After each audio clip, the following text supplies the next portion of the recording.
Salut mes chers amis, bienvenue à la cinquième partie de la correction du devoir à la maison numéro 4. Voici le devoir en entier.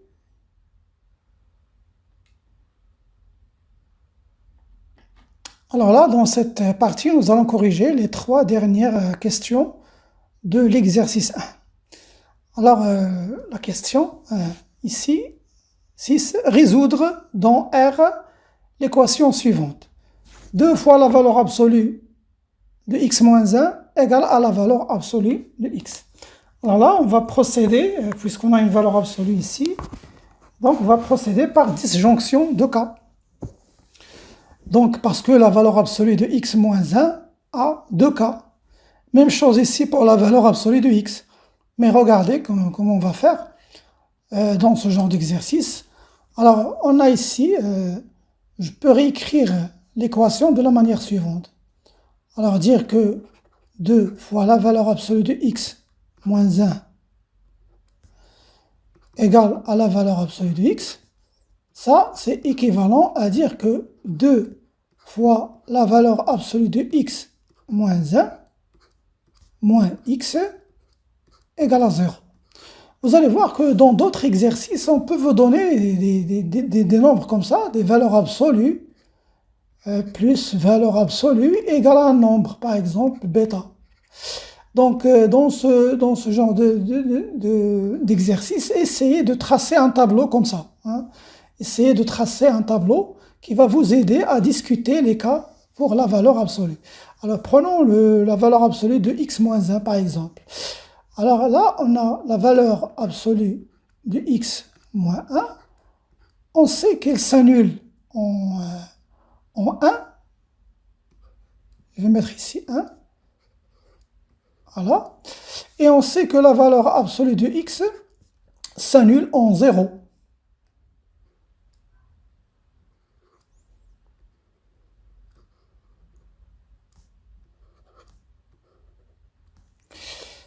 Donc, les cas qu'on va avoir ici, donc je vais ici mettre moins l'infini, là plus l'infini, parce qu'on travaille, on cherche les solutions dans R, les x ici. Et là, je vais calculer 2 fois la valeur absolue de x moins 1 moins la valeur absolue de x pour trouver l'expression de l'équation. Donc, je vais avoir ici 3 cas. On a 3 cas. Alors, regardez ici, de moins l'infini jusqu'à 1, on sait que x moins 1 est négatif. Donc, la valeur absolue de x est égale à moins x plus 1. La même chose ici, moins x plus 1. Mais lorsque le x est supérieur à 1, là, on va garder x moins 1 tel qu'elle est. Là, x, quand il est inférieur à 0, là, on va avoir moins x. Quand il est supérieur à 0, on va avoir ici x, ici x. Donc, je vais calculer maintenant 2 fois la valeur absolue de x moins 1. Donc, 2 fois moins x plus 1 moins x, ici, eh bien, ça va nous donner moins 2x plus 2 plus x, qui va nous donner moins x plus 2. Donc, c'est ce que je vais écrire ici. Moins x plus 2. Même chose ici. Moins 2 moins x, c'est moins 3x. Là, plus 2, ça nous donne plus 2. Et là, je vais avoir 2x moins 2. Et là, je vais avoir x, donc ça va nous donner x moins 2. Voilà les 3 cas qu'on a ici. Donc, premier cas.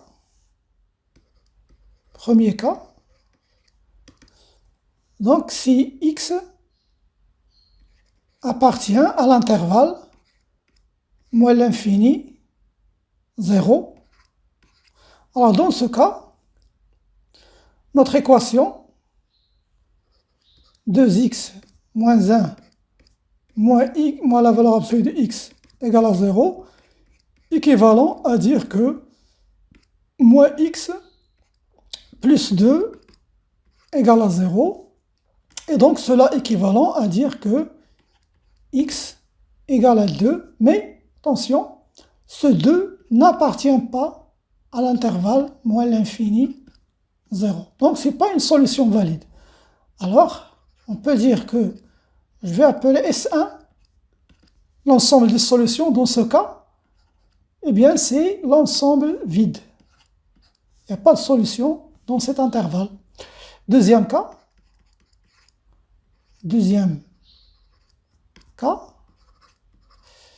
si x appartient à l'intervalle 0,1, alors dans ce cas, 2x, valeur absolue de x moins 1, moins la valeur absolue de x, va être équivalent à dire que moins 3x plus 2 égale à 0, et donc cela est équivalent à dire que x égale, alors dans ce cas, on va avoir 2 sur 3. Eh bien, elle appartient à l'intervalle 0,1. Donc c'est une solution valide. Alors S2, l'ensemble de solutions dans ce cas, c'est 2 sur 3. Et le troisième cas,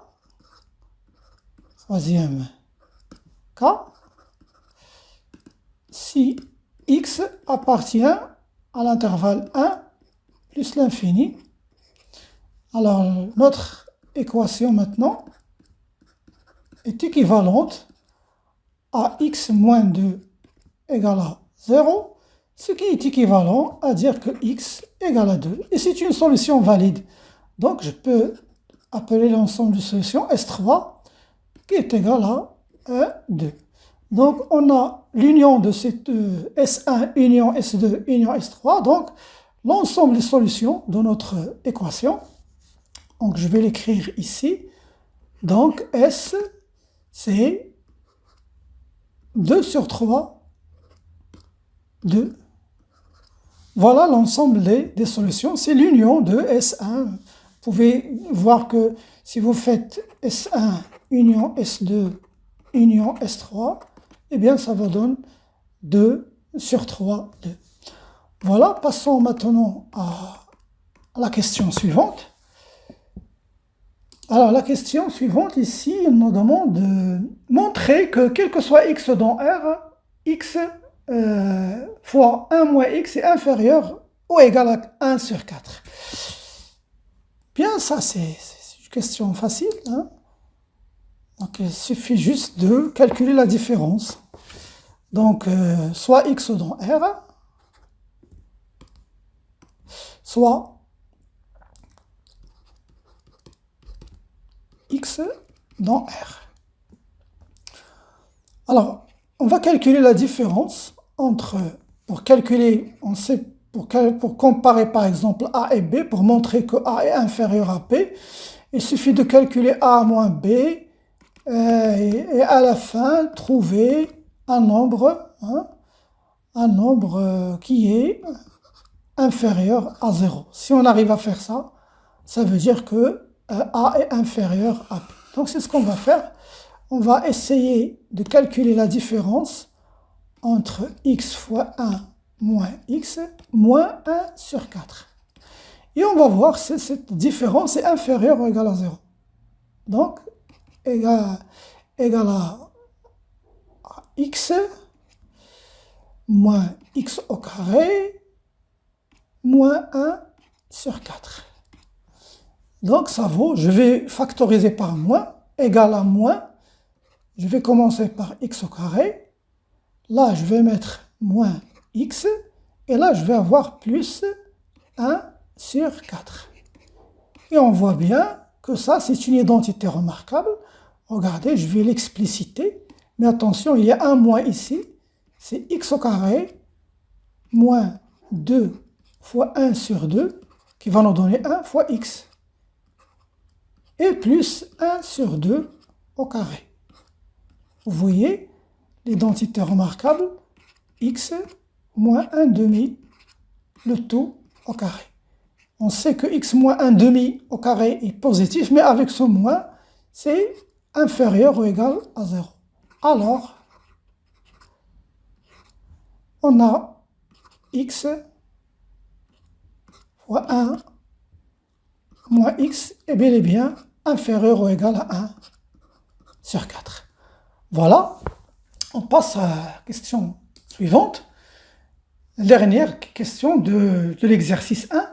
Alors, par l'absurde, montrer que quel que soit n dans n-3, alors la racine carrée de n au carré plus 7 n'appartient pas à n. Ça veut dire qu'il n'est pas un nombre entier naturel. Donc, par l'absurde,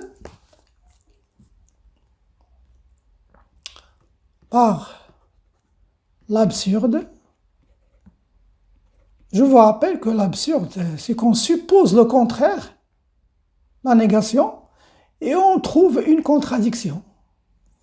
Alors là, on veut montrer que, alors supposons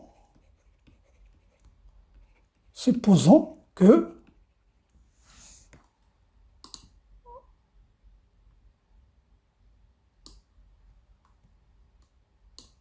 supposons le contraire, ça veut dire supposons que racine carrée de n au carré plus 7 appartient à n. Bien sûr, avec notre n qui appartient à n-3. Donc, si on suppose ça veut dire qu'on a supposé le contraire de ce qu'on veut montrer. Bien sûr, on va trouver une contradiction. Donc, cela implique quoi? Si ce nombre-là appartient, ça veut dire qu'il existe un nombre que je vais appeler K, qui appartient à n, tel que il existe K dans n, tel que racine carrée de n au carré plus 7 égale à ce K, qui appartient à n. C'est logique. Donc cela implique aussi que n au carré plus 7 égale à K au carré. Donc j'élève le tout au carré. Et donc cela implique aussi que n au carré moins K au carré est égal à moins 7. J'ai fait passer le plus 7, ou bien si j'ai soustrait moins 7, même chose, moins K au carré de l'autre côté. Bien, cela implique que n plus K fois n moins K, là j'ai appliqué l'identité remarquable, égale à moins 7. Donc, puisqu'on travaille avec des entiers relatifs ici, ça veut dire le produit de deux entiers qui nous donne moins 7. Mais attention, ici, regardez, n appartient à n et k appartient à n aussi. Donc, ici, c'est un nombre qui est positif. Donc, cela implique que soit n plus k égale à 7 et n moins k va être égal à moins 1. Si je multiplie 7 fois moins 1, ça me donne moins 7. Ou c'est n plus k qui va être égal à 1 et n moins k qui va être égal à moins 7. Toujours le n plus k, il est positif. C'est juste celui qui peut avoir deux signes, c'est n moins k, ça dépend si n est inférieur à k ou bien n est supérieur à k. Et donc, dans le premier cas, cela implique, ici je fais l'addition, je vais n plus n, c'est 2n, k plus moins k c'est 0, égale à 7, moins 1 c'est moins 6, c'est plus 6. Donc ça me donne 6. Et donc cela implique que n égale à 3. Et ça c'est absurde. Pourquoi c'est absurde? Parce que n déjà ne doit pas être égal à 3. Elle appartient à n moins 3. Absurde.